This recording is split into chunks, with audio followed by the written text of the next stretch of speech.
बिस्मिल्लाहिर्रहमानिर्रहीम अस्सलाम वालेकुम। ग्लोबल मार्केटिंग से फ़ज़ान अल्ताफ़ आपसे मुखातिब हूँ।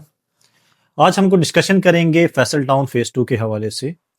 काफ़ी ज़्यादा दोस्तों का ये सवालात हैं कि आरडीए का एनओसी ना होने के बावजूद फैसल टाउन फ़ेज़ 2 की मार्केट के अंदर पॉज़िटिविटी और एक बेहतर रेप्यूटेशन क्यों है? एक एनओसी ना होने के बावजूद एक प्रोजेक्ट जो है वो मार्केट के अंदर उसकी सेल परचेज़ की हाइप इतनी ज़्यादा क्यों क्रिएट हो गई है और लोग क्यों उसको लेना पसंद कर रहे हैं? तो काफ़ी ज़्यादा सारे दोस्त जो हैं इस हवाले से सवाल पूछ रहे हैं। तो हम अपनी तरफ से जो हमारी समझ के अंदर एक चीज़ आती है वो इंशाल्लाह आपके साथ डिस्कस करने की कोशिश करेंगे कि हमारे ख्याल में फैसल टाउन फेज़ 2 को बाकी जो प्रोजेक्ट्स हैं उनके ऊपर क्या एज हासिल है और क्यों फैसल टाउन फेज़ 2 की जो मार्केट है उसके अंदर सेल परचेज़ किस बुनियाद के ऊपर हो रही है और लोग जो हैं उसकी मार्केट के अंदर इन्वॉल्व क्यों हो रहे हैं। तो सबसे पहले जो मेरे नज़दीक जो सबसे बड़ी रीज़न है वो चौधरी अब्दुल मजीद साहब जो हैं उनकी अपनी एक ब्रांड वैल्यू है। चौधरी अब्दुल मजीद जो फैसल टाउन फेज़ 2 के डेवलपर हैं, उन्होंने ऑलरेडी फैसल टाउन फेज़ 1 वहाँ पे डेवलप किया हुआ है। उसके अलावा उन्होंने फैसल मार्गला सिटी डेवलप किया हुआ है। फैसल टाउन जो है, फैसल हिल्स जैसा प्रोजेक्ट उन्होंने डेवलप और डिलीवर किया हुआ है और फैसल टाउन के साथ ही अगर आप दूसरा प्रोजेक्ट देखें लें तो मल्टी गार्डन बी 17 जो है वो उनकी प्रोफाइल के ऊपर ये भी एक बहुत बड़ा प्रोजेक्ट है। इस तरह और भी छोटे-मोटे प्रोजेक्ट्स जो हैं उनके प्रोफाइल के ऊपर आ रहे हैं और एक अच्छी ब्रांड वैल्यू के साथ वो मार्केट के अंदर मौजूद हैं। मेरे ख्याल में पिंडी इस्लामाबाद की मार्केट में मलक रियाज साहब के जाने के बाद, बैरिया ग्रुप के जाने के बाद मतलब कि उनके फिजिकली यहाँ पे ना होने की वजह से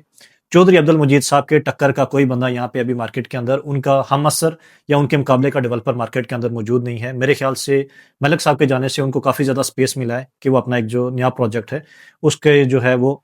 उनके पास एक एज था, बेनिफिट था अपनी एज का भी, तो उन्होंने उसको लॉन्च किया और उससे काफ़ी ज़्यादा फ़ायदा उठाया। दूसरा मेरे नज़दीक जो है उनको लोकेशन का काफ़ी ज़्यादा बेनिफिट था। एक साइड पे जो है वो जो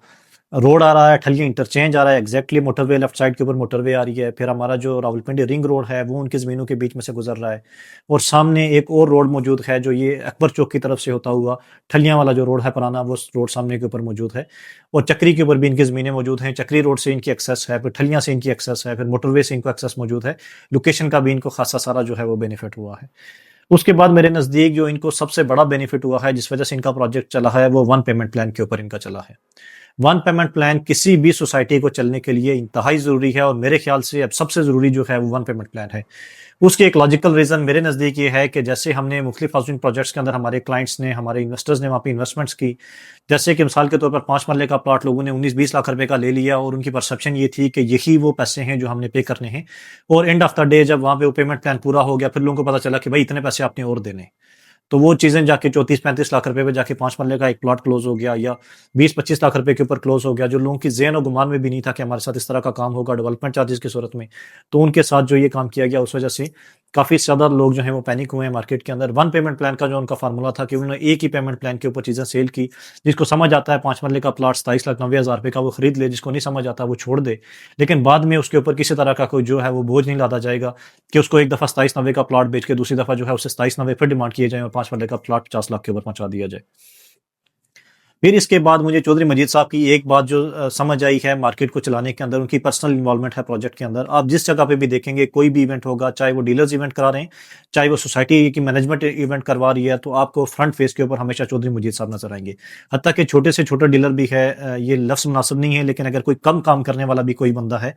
तो वो भी अगर कोई इवेंट करवा रहा है तो आपको फ्रंट डेस्क के ऊपर सामने सबसे फेस के ऊपर बैठे हुए चौधरी मजीद साहब नजर आएंगे। वो हर जगह पे अपने प्रोजेक्ट की प्रमोशन करते हैं, अपने तमाम डीलर्स के लिए वो अवेलेबल हैं और सारों के लिए वो यकसां दस्तयाब हैं, जिस वजह से उनकी मार्केट के अंदर जो है वो काफ़ी ज़्यादा लोगों के लिए उनकी रिस्पेक्ट पाई जाती है। बाकी डीलर्स की काफ़ी ज़्यादा जो है वो इन्वॉल्वमेंट हुई है इस प्रोजेक्ट के अंदर। डीलर्स जो हैं वो सारे इस प्रोजेक्ट के अंदर जो है उन्होंने काम किया है, जिससे मार्केट के अंदर जो एक नेगेटिविटी थी सारे प्रोजेक्ट्स को लेके वो ख़त्म करने के अंदर काफ़ी उन्होंने रोल एक मेजर प्ले किया है, जिसमें कुछ बड़ी मार्केटिंग कंपनीज़ हैं उनकी इन्वॉल्वमेंट हुई है इस प्रोजेक्ट के अंदर, जिससे काफ़ी पॉजिटिविटी आई है और लोगों ने यहाँ पे इन्वेस्टमेंट्स करना शुरू किए हैं।